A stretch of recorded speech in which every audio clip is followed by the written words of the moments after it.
My name is Chev Chelios, and today's the day that I die. But I'm getting a little ahead of myself. I've been poisoned with some kind of Chinese synthetic. You gotta do something for me, Doc. They gave you the Beijing cocktail. It's cutting off your adrenaline. If you stop, you die. Now, I've got 1 hour to settle the score. Say goodbye to my girl, and go out with a little style. And we're back. Welcome to The Show Must Go On. My name is Rory Dunn. I'm one of your hosts. I'm joined always by my co-host, Tim Kaler. How are you doing, Tim? I'm doing all right. How are you? I'm doing very well. I bet I'm not nearly as hungover as you. We're not guaranteed, but just guessing, seeing as, I don't drink and you drink at least a little.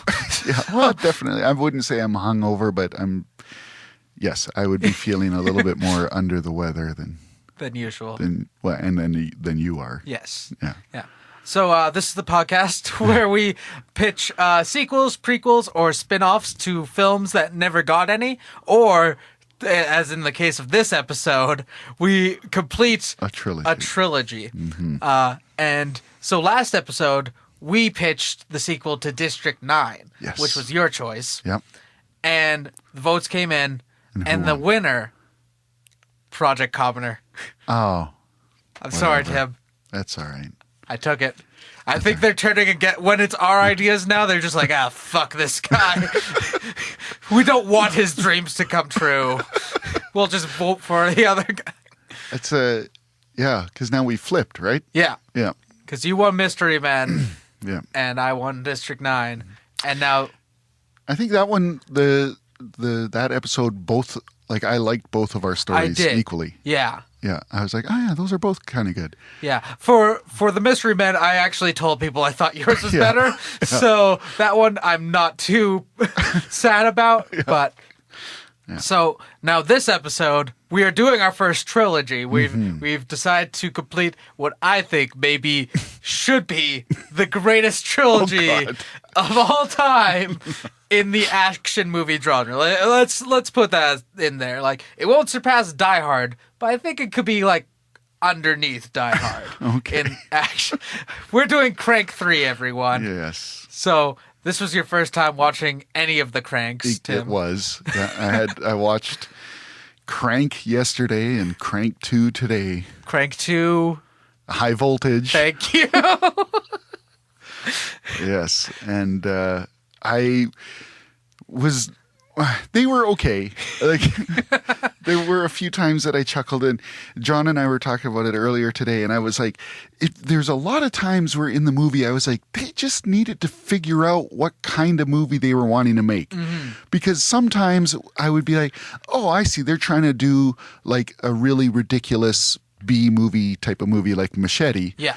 I'm like, well, but they're not doing it like a B movie. Mm-hmm. And then it's and then they would put in just this ridiculous humor, and it was almost like a Farrelly Brothers movie. Mm-hmm. When he's got the dog collar on, zapping himself, and then he's farting. Yeah. And it's now we're doing fart humor? Yeah. And then there was it was what are you trying to do right now? Just what are you doing, movie? Just pick one theme and go with that, and then you'll nail it. But so, there was definitely some parts, I think Dwight Yoakam being the doctor, it was he was so self-aware, and he was awesome. And then just some of the ridiculous cameos, what's his name? David Carradine? Yes, David Carradine being in there. And the guy from Linkin Park. Oh, yeah. Right? Yeah, Is in both of them? Chester Bennington or something? Yeah. Yeah, I'm just that's so weird and random, but great. But he's there, just barely, in both movies.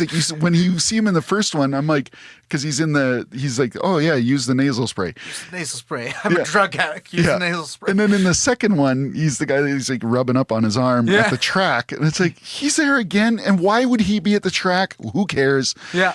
And and just some of the ridiculous, I was looking on IMDb, Corey Haim is in it. Yeah. In the second one. Yeah. And it's some of the people that they use, it's just okay, that's good. But I feel like I read an interview where Jason Statham originally didn't want to take it because he didn't think he could do comedy, which is interesting because apparently that's what it was pitched to him as, like Yeah. a pure comedy. Yeah. And like I like the comedic moments. I think I appreciate for its what do you think of this statement? I think it is probably the best video game movie ever made. And I think basically it's Grand Theft Auto the movie. Yeah, I could see that. Yeah, and to me, I feel that because Grand Theft Auto has those really weird, surreal comedy moments. Yeah. Well, it's also like tried to be a gritty, fun action video game. So that's what I kind of feel the Cranks movies were trying to be. And this is from the directors who gave us such classics as Gamer, where Gerard Butler is someone who's controlled by another person. Yeah. And I don't know what else they did, but they're... I didn't even know they did Gamer. Yeah, they did Gamer. I was saying to John earlier, like when I was looking up stuff like to remember names and stuff like that, it says like it's a dark comedy. Yeah. And I was like, because I can remember them promoting the first one in theaters. I'm like, that's not how it was being promoted. Yeah, no, not at all. Like you look at the poster, looks like it's supposed to be an action movie. The commercials were like, I mean, they let you know that like he needed the drugs to keep going. Yeah. But it was very much promoted as an action movie. Yes. And I remember seeing that being like, well, that looks like a stupid action movie. So I'm not going to go see it. Yeah. And, Good thing for this podcast, am I right? yeah. Awesome. You could have spent your whole life without knowing the enjoyment of Crank. I will spend my whole life not knowing the re-enjoyment of Crank. Okay. I What definitely. About, which one did you prefer? I think I like the first one more. Oh, really? Yeah. I mean, the second one, and partly, and probably what's going to happen with our pitches here, the second one just felt like the first one, just amped up. Yeah. And I mean, that's basically what I did for my pitch. I'm assuming you did the same thing. Yeah. So in watching the second one, it was like the ridiculous moments were more ridiculous, which was in its own part kind of enjoyable. But I don't know. I think, well, really, they were both the same to me. And again, I did enjoy, like there was certain parts that I chuckled at, and there were certain parts I was like, oh, okay, I see what they're doing there. It did have Amy Smart as a stripper, which was nice. It did, yeah, but and then my probably my biggest detractor to it is just some of the very frat boy douchebaggery misogyny. Yeah, that was I did some correcting of that in mine. Hopefully, I feel like they so. Like I mean, there was the gratuitous nudity, of course. Like they just got like strippers and porn stars and stuff that are just naked for the only reason being that they're in a strip club or whatever, or they're just naked because they're naked. Porn stars there. That's the reason. Yeah.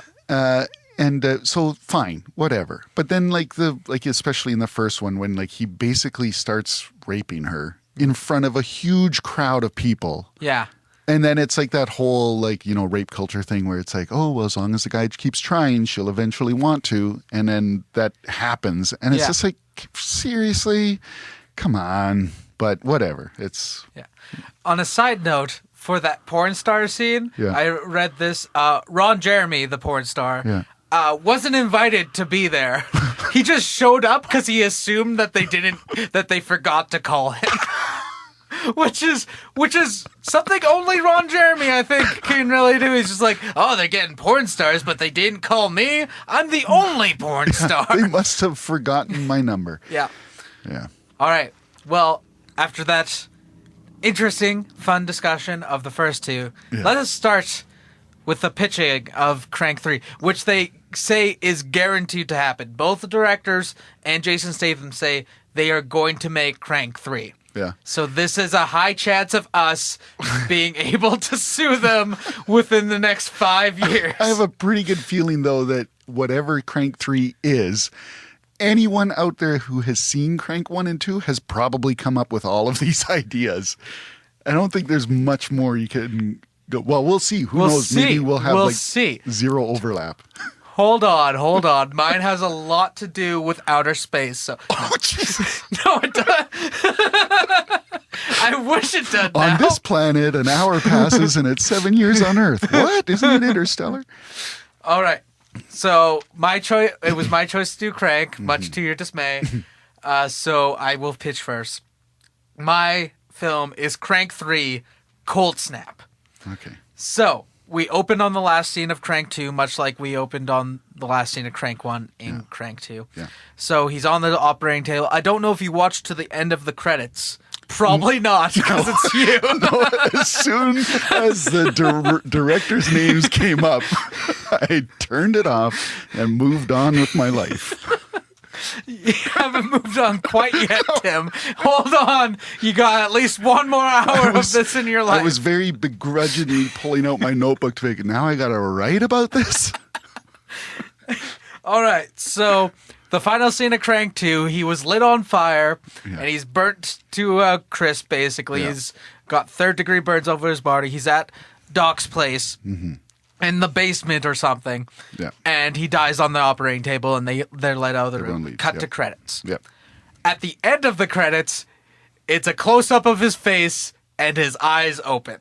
Well, they show that actually right before the credits start. Oh, sorry. I thought that was at the end of the credits for some reason. Yeah, no, they because I was watching because in the first one he does like because you just see his one eye. Yeah, and and it blinks or yeah, whatever. yeah. And then in this one I was because it zooms into his eyes and they're Yeah. closed, and then then they open. I was like, okay, his eyes are going to open, and then, Yeah. they did. Yeah. So in mine, the idea is his eyes open and it's revealed, oh, he's not in the same place though. Okay. So it's kind of like a match cut of somewhere else. And he's lying somewhere, he's chained up, and hears a voice come on over the intercoms. And it's like kind of like a disguised voice, but he assumes it's a man. He's talking about, oh, it's the unkillable Chev Chelios. You know, we've heard so much about you. We know that we can't kill you, but that's good because then we can make you suffer in another way. I hope you enjoy the cold. And the intercom comes off, and then the lights come on, and he's in a freezer. And he's chained down, and he's freezing cold, and he freaks out. It's Chev Chelios, so he breaks free. And are we recording, John? Okay, sorry. Sorry, it's just something happened with my headphones, so they sounded weird for a second. So he breaks free, and because it's Chev Chelios, he'll break free from handcuffs. Right, Sure, of why course. not? And he's in this freezer, and he's freezing cold, and he's looking for a way out, and he sees, okay, there's a vent up there, so he starts climbing through the vent.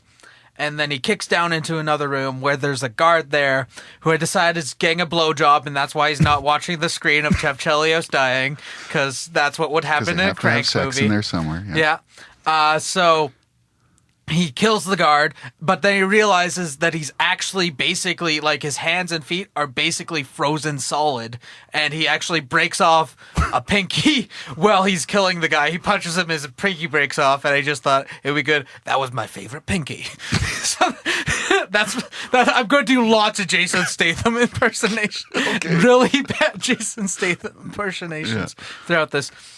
So the girl's screaming, of course, you know, who is this guy? He's burnt to a crisp still. He's still, but he's like hard as a rock because he's basically frozen. He asks for her cell phone, and he calls Doc, who, yeah, well, he's drinking something, does a spit take because Chev calls him. He's just like, oh, your body disappeared from my basement.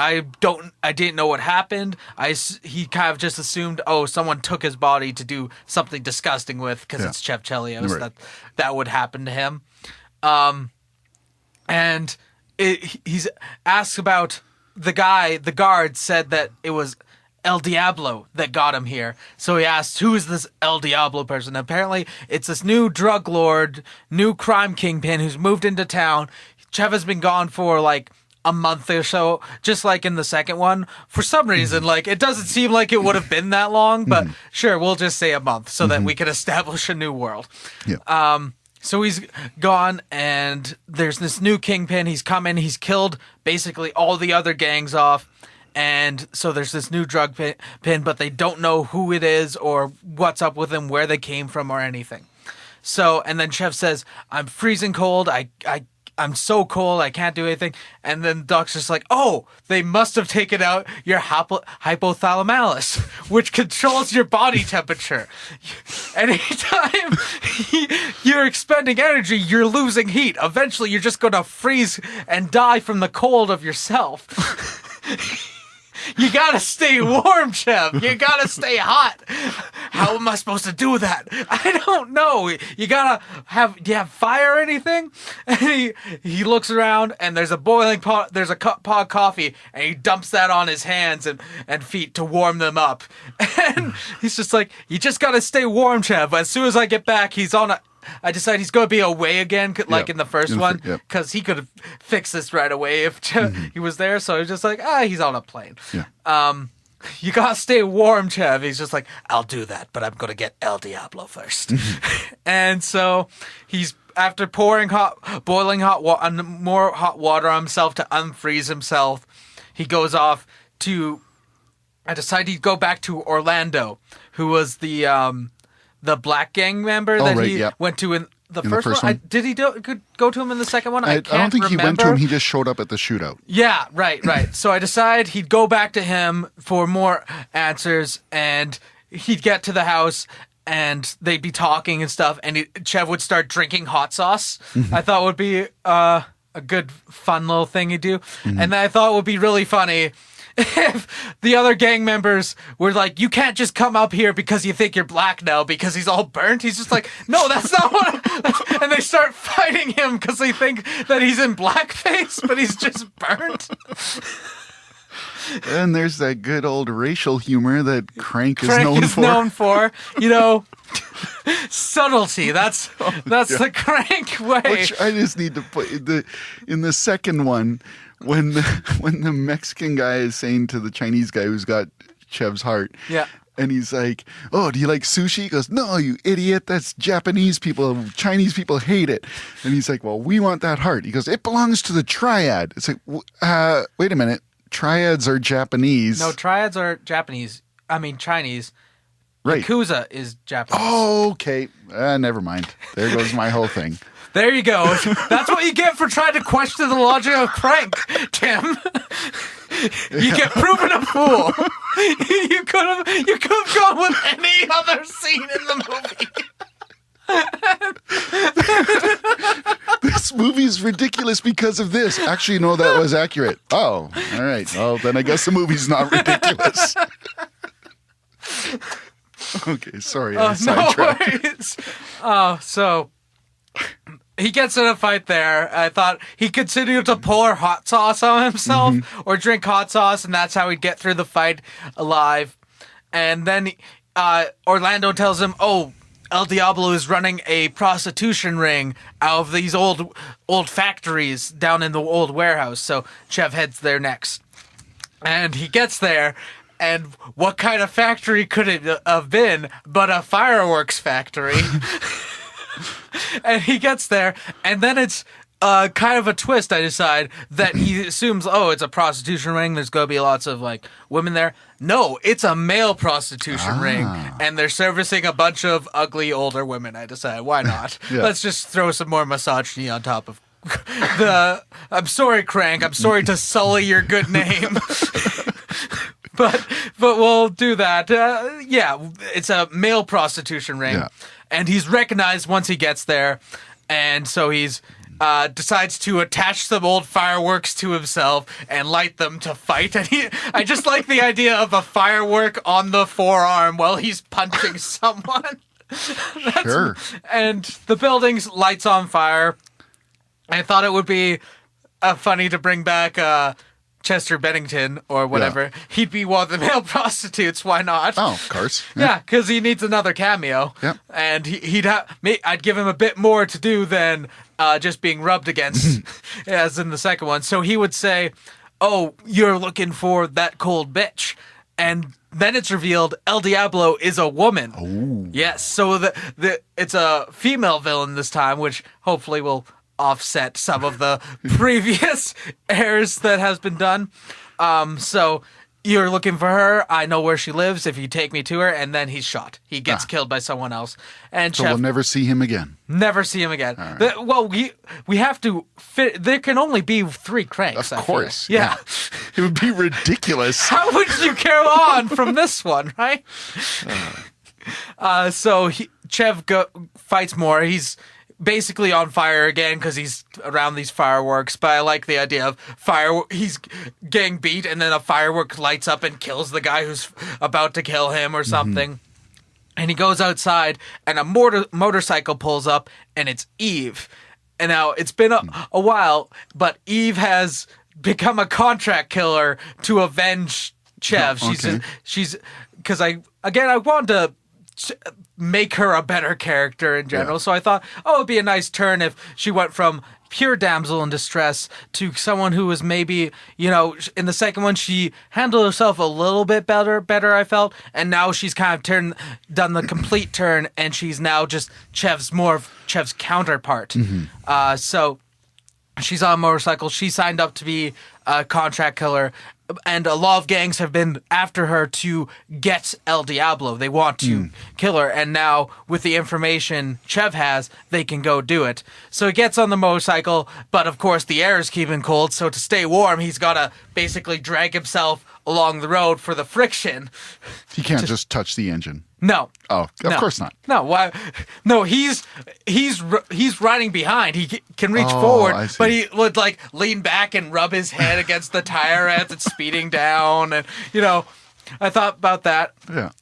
And then so they get to the house, and it's protected by all female army of people, and it's El Diablo. And it's revealed it's Michelle Rodriguez, I thought would be fun.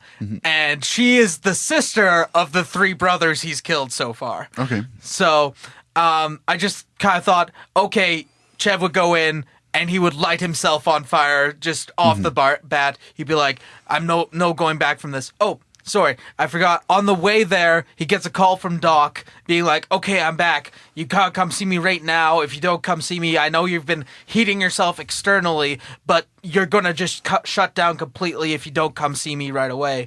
And he decides, you know what? I've done enough. I just need this one more piece of revenge. Eve is safe. Eve is able to take care of herself. That's all I cared about.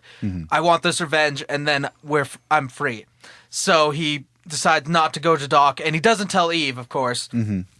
So they get to the house, female army, Michelle Rodriguez. He lights himself on fire, and Michelle Rodriguez decides, 2 can play at that game, and she lights herself on fire.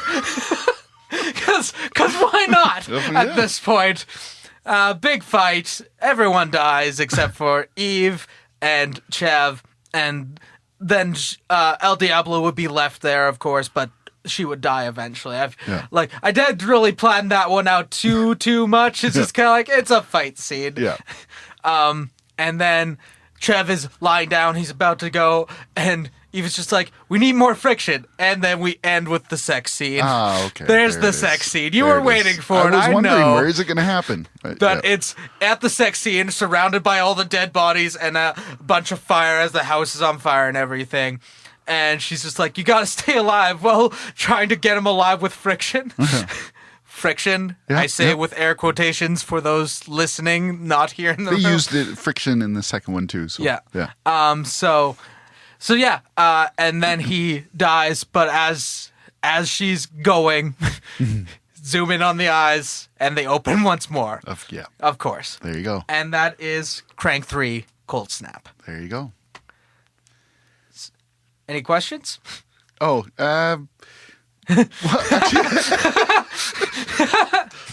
no, you got everything explained. No, I did want to ask, there is a little bit of overlap, but... Yeah. Well, actually, I don't want to ask that question because it kind of plays into my thing. But so in yours, though, it's just the Mexican gangs. Yes, basically, because I decided, okay, she came in and killed everyone else. We'd have Orlando and the Black Gang still there, because it's not like she'd completely decimate everyone. But, Yeah, I just thought it would be a funny, oh, you're in blackface. No, I'm burnt alive. Yeah, I just thought that would be a funny scene. Well, because in the first one, too, when he's like, who wants white meat? Because he's fighting to get his adrenaline up. Yeah. Yeah. That was actually a funny one. And when you said his, it'll go into my thing, but just some of the stupid lines that he would say, like in the second one, when he's in the, I think it's when he's in the limo or he's in the car. Anyway, it's when he's in the limo and he shoots up everyone up. Yeah. And then it smashes, it's like about to smash into the pole and he goes, chicken and broccoli. It's like,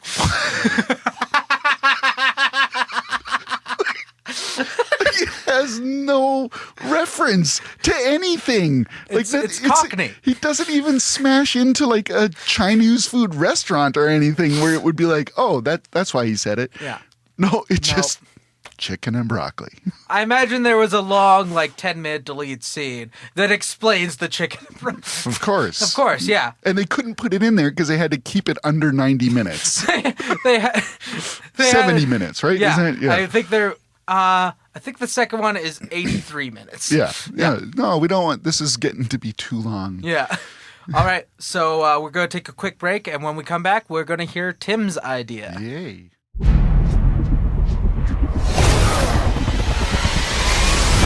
My name is Chev Chelios, and today I didn't die. It's storm. Warm heart. Why not just let me die? They were keeping you alive to farm your organs.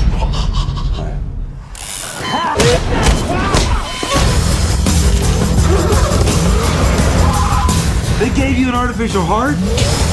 Yeah. How many bars does the battery show? 1. You got 1 hour. Keep your body electrically charged to keep it pumping. If you can get hold of your heart, I'm reasonably sure I can put it back in.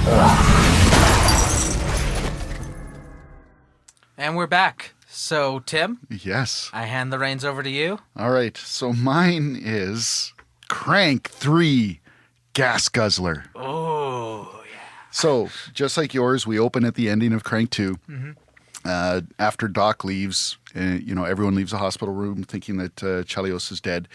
And then his eyes open.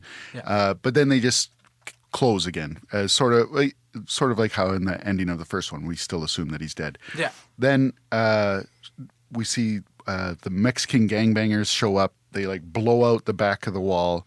They rush in. They pull him out on the stretcher into the back of an ambulance that's there. Yeah. The ambulance starts peeling away, and in the ambulance, paramedics bring him back to life. They revive him. Yeah. And then as the ambulance is driving, then they're talking about how they have to get him alive. They have to stabilize him to prepare him for surgery. The ambulance then backs into a semi-trailer. Yeah. And then they pull him out of the back of the ambulance, and inside the semi-trailer is a hospital room inside there with Mexican doctors, and they're working on him, and they're getting him cut open, they need to get his heart out because the plan is they're wanting to use his heart to save the life of El Huron, I think his name was, which was the Mexican gang lord brother in the second one. Yeah. Because they're trying to bring him back to life. So they're first going to just use his heart to bring him back to life, and then eventually they're going to harvest the rest of his organs. Yeah, much like the second one. Pretty much, yeah. Well, but the second one, I think, though, they just wanted his body parts as a... Were they going to do transplants? I thought so. Were they? Okay. Because, I thought the old man wanted his penis. Yeah, and he did, but I wasn't sure if it was one of those things in China they'll eat rhino penis as a aphrodisiac and stuff like that. So I wasn't sure if that's what it was, but anyway. What kind of racism was it really? We need to pin this down so I can be accurately racist in my third movie. So anyway, so that's what the plan is. They're going to use all his body parts. Yeah. So then outside, we see outside the semi is driving around Los Angeles, I think is where they are, right? Yeah. And it shows the Google zoom out and stuff. And then inside we see the doctors doing the preparation. And then the one doctor's like, well, how are we going to keep him alive? Like after we get his heart out, how are we going to keep him alive until we can get all the other body parts out? Because they're like, well, we can't use an artificial pump because scientifically, once you've had an artificial pump put in you once and then taken out, you can't do it again. Is that actual science? No, it's not. This is Crank 3. Okay, I was just checking. So, but that's why they can't just put in another artificial heart. Yeah. So they're like, oh, what are we going to do? And so the other doctor says like, oh, well, that's why we're going to see El Maquinista, which is Spanish for the machinist. Ooh. I know. And so they get the heart out and they're just sort of keeping him alive. And then the semi pulls into like a Mexican chop shop. Yeah. And so there's all these cars getting worked on, and it backs up to the back of this Mexican chop shop, which also has an operating room. Yeah, of course. And so they wheel him out of it and into this thing, and we see El Maquinista come out. And Is he played by Danny Trejo? Sure. Because that's immediately what I thought. That's a good, yeah. I didn't think of any casting for this, but yes, he would be perfect. Excellent. So he comes out and he starts doing the surgery. And so the other doctor's like, oh, wow, what are you going to use? What are you going to use? Well, he puts a motor for his heart. Yeah.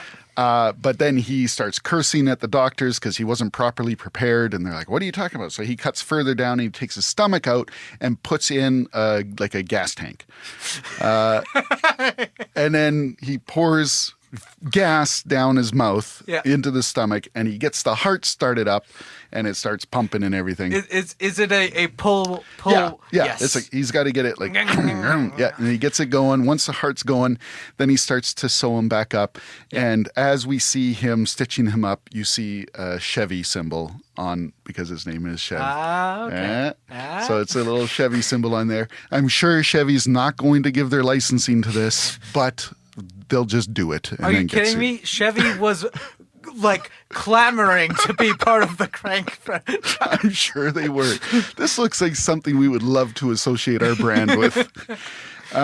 So they zip him back up, and we see the Chevy symbol as his chest is being sewn up. Yeah. And then the heart gets taken away by just another gangbanger kind of thing gets taken away. And then they wheel him back into the semi, and the semi starts driving around. So then Chev wakes up sometime later, just like in Crank 2. Yeah. Here's the doctors talking about what's getting harvested next, blah, blah, blah, blah, blah. And then he's like, he just wakes himself up and gets off the bed and he kicks the shit out of the doctors. Yeah. And then he can see he sees all the charts on the wall. He sees like, is that like a motor? Do they have a motor in my heart? Like what's going on here? Yeah. So then he he sees the door and he bursts through the door and it's still in the semi driving down the freeway. Basically the semi has just been driving. And he's realizes he's out on the highway and he's hanging from the door. He ends up falling onto a windshield of a car and it stops. He goes flying. Big traffic jam. Everyone gets out of their cars to see what's going on. And then so he gets up and he just sees a muscle car. So he jumps into that because he knows I've got to find where my heart is. Yeah. So he jumps into the muscle car and he gets it started. And just as he's starting to in the first two movies, it's once he gets into a car that he kind of starts to die a bit. Yeah. And he starts, having that whole dying thing. And then it flashes back to the first one, just like it did in the second one, when he slams on the gas pedal and that. Yeah. So he does that. As the engine revs up, we see a X-ray of his heart, and then the motor in his for his heart starts to rev up also. Yeah. And we hear Cranked Out Kickstart My Heart by Motley Crue starts cranking as that starts going. Of course. Yeah. And so he's all revived and the car peels out and starts driving. He looks around, he sees a phone in there. He phones up Doc. Before we see him looking for a phone to phone Doc, and he says, I got a phone Doc. then we cut back to Doc and Eve has left. Like she's gone. But Doc goes back into the room to, dispose of the body. Yeah. And he sees, the wall is blown away and Chelios is gone. And he goes, Jesus Christ. Just a little savior thing there. Yeah. And then his phone rings and he answers it and it's Chevy. And he's like, Doc. He's like, oh, how are you still alive? What's going on? Blah. Yeah. So he's like, I don't know. I just woke up in a semi and I'm alive, but he's like, well, how can you still be alive? Like your heart stopped working. He's like, I don't know. They put like a motor in for my heart. And so then of course Doc is like, oh, I heard about some doctors in South America that were trying to perfect that technique. I didn't know they'd gotten there yet.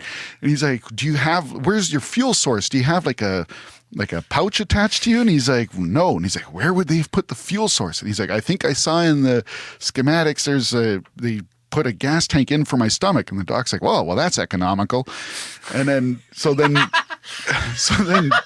Doc explains to him, you're going to have to keep, he goes, the problem is, it'll only keep you alive for a few hours, like they always are. And he's like, and if it runs out of fuel, it's going to stop and you have no way to start it again. Yeah. So you always have to be taking in fuel. And he's like, oh, okay. And he's like, well, how come like when I rev the engine, then it like, I could feel it pick up. He said, oh, well, that's because engines synchronize themselves. I don't know. He gives this big scientific explanation for why revving the gas pedal gets his heart going. And he's like, I really like how the doctor he's just like, yeah, of course, cars synchronize. Yeah, well, because he's like, well, think about it. Like your heart's basically just an engine. It just pumps the fluid around. So when you rev the gas, then it's the same. Your brain is revving the engine in your heart. That's how it all works. And, it's just like in Crank 1 and 2. It's like, hey, guys, here's why this is going to work. Don't question it. We're just explaining it to you. And now let's get on with the rest of the ridiculousness. I like questioning it, Tim. I like questioning it too. But when I was watching the first two, I'm like, wait a minute, what? How does just moving make your adrenaline go? Like, that's not what that does. And it's like, well, okay, whatever. Okay. Yeah. So, and then same thing in the second one, like he went into a big convoluted explanation. I'm starting to think the Craig series isn't scientifically relevant. I have to rewrite my thesis. Rubbing the arms. Well, when you rub your skin against another person's skin, it's an exchange of electrons. That's electricity. It's like, what? And then he's like, oh, okay. And then when he starts like dry humping that old lady, it's like, you're both fully clothed. It's like, where is the skin? Like he specifically said skin rubbing on skin. And then it's like the next scene, he's like fully clothed with a fully clothed old lady. It's like, well, I get, okay, whatever. Let's just move on. So anyways, yes, Doc explains how all of this stuff works. So everyone's happy. Everyone's like, okay, good. He just needs to drink gas. Yeah. So then those are the kinds of scenes, like how, like in the second one when he's like hooking up car batteries to him and stuff like that, right? Like some of the different things we would see with him. Gas guzzling would be one, like he's siphoning gas out of a car tank. He probably goes up to a gas station and just like chugs it out. Yeah, like that's the poster right there. Yeah, and the gas attendant comes out. He's like, well, "What are you doing?" And and it just runs away. And but then anything like also alcohol. Like there'd be a time where he's like in a bar, fighting, and he starts to feel a little woozy, but he knows like, oh, alcohol, because of course, burn alcohol, right? Because there would be like a conversation at some, because you know how he keeps phoning Doc, and Doc keeps giving him more information, right? So there would be another conversation where he phones Doc, and he's like, and Doc's just like, oh, if you're ever around alcohol works as a fuel too. So then he's in a bar, and then he just keeps like, while he's fighting and stuff, he keeps pounding back booze, and he's getting more and more drunk while he's doing it and stuff. And I like the idea of he'd see a flaming shot and he'd go to drink and be like, nope, and he blows it out, and then he just... Well, but then another thing that I would think would be funny is if there was like, because he's got an actual engine inside of him, and also his stomach is full of gasoline at all points. So I would think that there would be something, they would do something about like either with a fart or a belch or something like the exhaust that's coming out. Okay. But also he could like do like the fire breather. Yeah, that's what I was thinking. Yeah, like shoots gas out of his mouth. Like, and because it's Crank, he would have to make himself throw up, like he'd be gagging himself. Yeah, and then he'd like, and then light it on fire, and because that's the kind of high class stuff we're dealing with here. So where was I? I've totally digressed off of my notes. Yeah, so it'll keep him alive for 2 hours. Oh yeah, boy, I got to get caught up here. Okay, so what he's doing is he finds out that El Huron, who is the guy that they're trying to keep alive. Mm-hmm. Same kind of thing for me. I did it was his sister this time. Okay. So she's the one that's trying to bring him back to life. Yeah. It's not like she's like in your story. It's not like she's another kingpin or anything like that. Yeah. It's just her. She lost one brother, and like El Huron tried to keep the one guy alive. Yeah. So now she wants to keep him alive, and she wants to use Chelios's body parts to do it. Yeah. So Chelios finds out that she's got his heart, and so he needs to go and find her. But then, of course, the Chinese gang starts chasing him down. Yeah. And they're after him because he killed Don Kim in the second one. Yeah. So they're like, well, now we got to kill you. Like, you didn't kill him before, and so we were on your side, but now you did kill him, so now we hate you. Mm-hmm. So we're going to kill you. So that's one of the fight scenes that happens in wherever it happens. It's a Mad Lib, really. Cranked 3 fight scenes. It's like, okay, pick a random place and pick a race. Yeah, pick a place. And pick a fuel source. There you go. There you go. Whatever. So he's fighting the Chinese, and he could be in this bar, and he's using the alcohol to keep himself running. Yeah. As he goes out, the motorcycle pulls up, and it's Saturn, Saturn, which is Venus and Kalo's sister, right? I was thinking about doing that. Yeah, and which I found out that the guy that plays Pedro, he's Pedro. Yeah, but he has an identical twin brother. Oh, really? Yeah, because when they showed like in the flashback to him dancing in those bars and stuff, and then it shows like his brother, because he says, I'm his brother. Yeah. And I was like, man, that's good CG that they made it look like two guys, like the same guy twice. Yeah. I'm like, does he have a twin? And so I looked it up, and he does. Oh. And they didn't use the twin. They used the same actor in both of these movies, but they used the twin for that scene. And he's also done some other, I think he's in Human Centipede 3 or something like that, or 2 or whatever. But anyways, so yeah, I thought that was kind of cool. But yeah, so it's his sister. So it's still played by the same actor. In a wig. Yeah. But it is like a woman. Yeah. And then it's like, oh yeah, those were my brothers. Yeah. And then we were triplets, and then they do a flashback, and it's the same scenes again, but now with 3 of them. Yeah.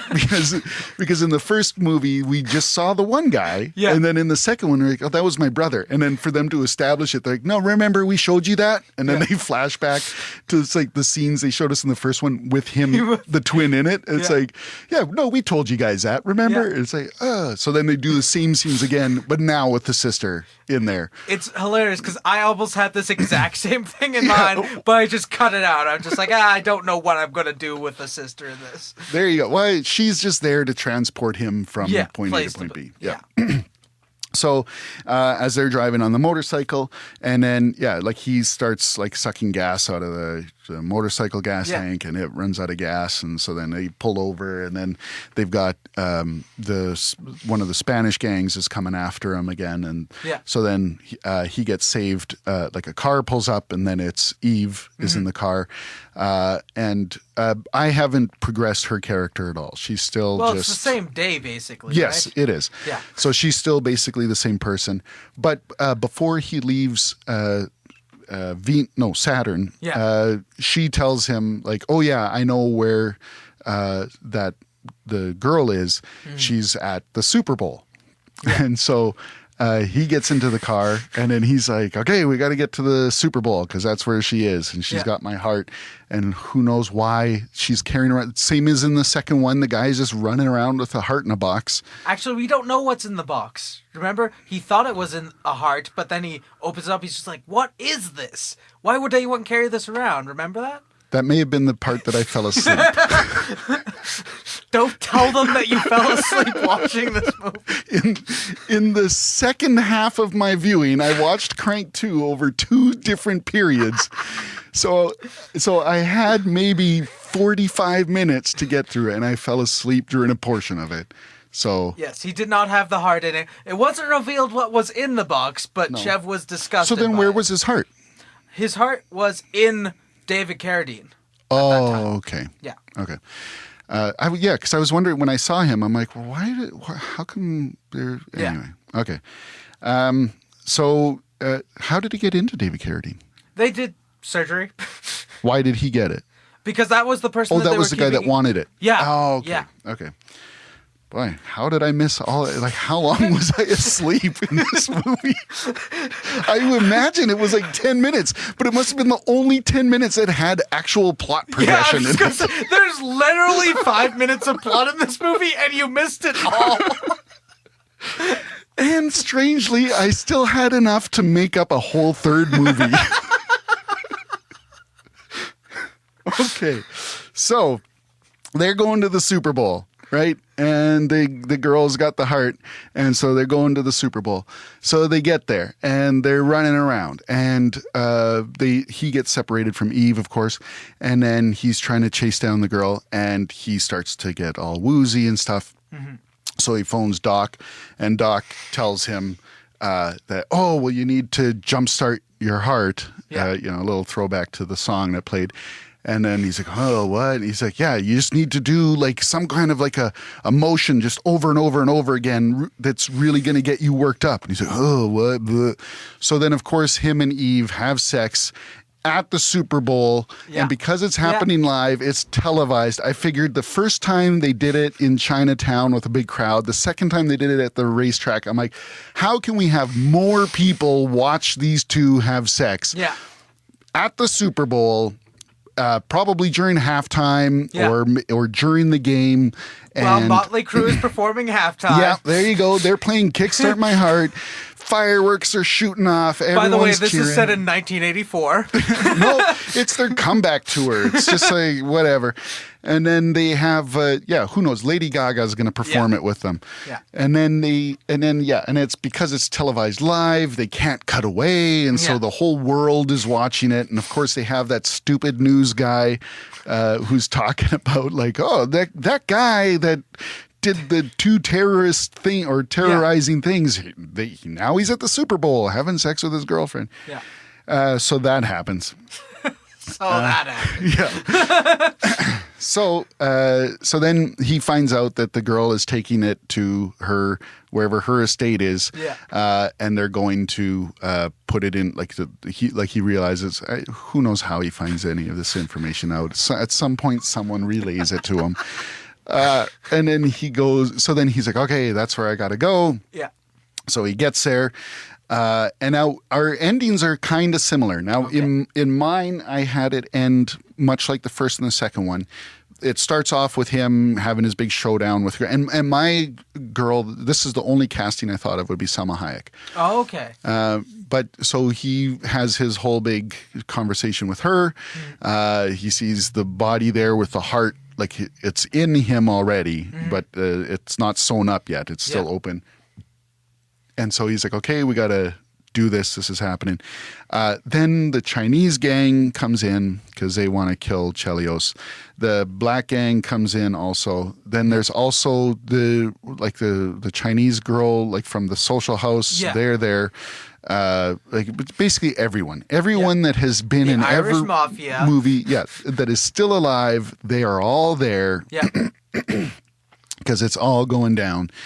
And then, but again, like how he lit himself on fire, because in mine he's still burnt. Yeah. Yeah. But now he just before he sees like a helicopter or a jet or something like that, and so he goes and gets like the jet fuel and just guzzles that down. And he accidentally douses himself completely in flame. Yeah. And so then when he goes to do like the fire breather trick, he gets completely lit up. Yeah. And it's a big shootout, big fight, and everybody is dead, just like in yours. Yeah.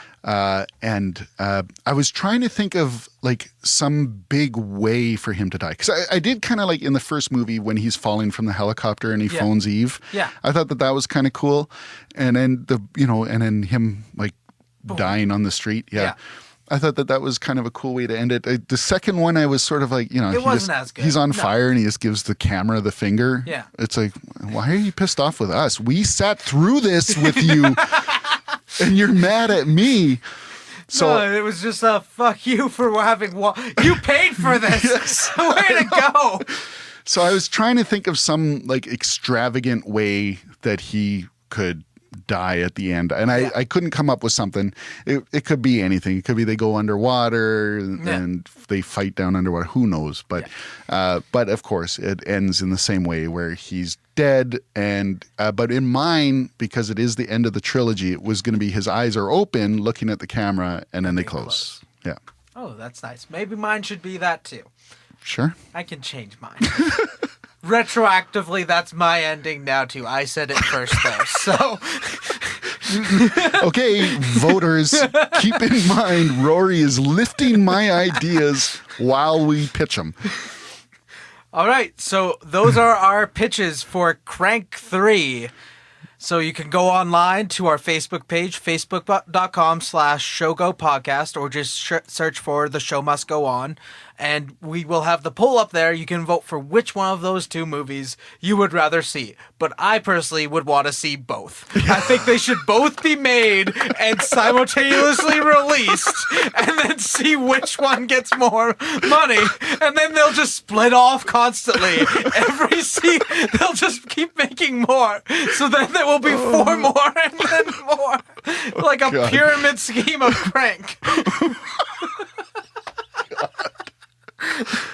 Oh, and you know what? There's gonna be whoever greenlit the first two is gonna hear. If they heard that idea, they're like, guys, have you heard about the idea of? All right. So yeah, Facebook.com/ShowGoPodcast to vote for which one of these two movies you want to see. You can follow us on Twitter. We're at ShowGoPodcast. Same with SoundCloud. If you have any ideas for films that you want us to pitch, you can email us, showgopodcast@gmail.com. Now, next episode, we don't know what movie we're doing yet because we are going to have our very first guest appearance. The guest will be choosing the movie. We don't know which one of us, what's going to be happening, what movie it's going to be. One of us is going to be pitching against him. The other one is just going to be a moderator. And he picks. Yes, he will be picking this movie. Yeah. So, and he picks who he's pitching against, right? He does. Yeah. So, yes, that will be exciting. So, I hope you enjoyed this. Thank you so much for listening. And thanks to our producer, John Hill. Thank you to John Hill, producer John. I didn't forget this time. No. I said it first. And and the movies again were Crank 3. Crank 3, Cold Snap. And Crank 3, Gas Guzzler. All right.